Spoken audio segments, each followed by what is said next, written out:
These makeshift shelters are home to thousands of Somalians. Forced out of their villages and towns after years of civil war, they've come here to a makeshift camp on the outskirts of the town of Garowe in the semi-autonomous state of Puntland in northern Somalia. TIMAN BULLE has been here for 8 years. We have nothing here, no medical care, little food, no toilet. My children can get ill easily as everything is so dirty. Until the war is over in my country, I can't see the situation improving.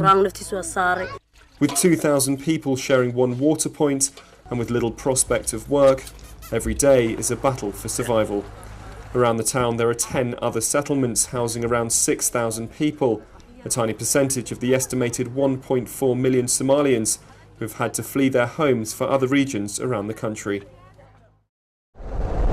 120 kilometres south of Garowe lies the town of Burtonal. The camps here filled not just with people fleeing the violence, but also with those whose traditional way of life have been disrupted by the drought that has lasted for the past few years. We've given up being pastoralists and moved to the town because there wasn't enough rain last year. There was no pasture for our animals, so they died. Without animals, we can't survive as pastoralists, so we came to the town for help. And slowly that help is beginning to arrive.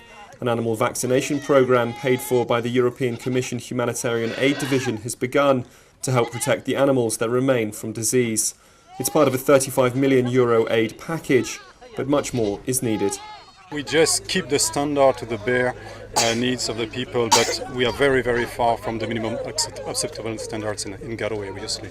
As the fighting continues in most parts of Somalia, aid agencies are finding it increasingly difficult to reach these people.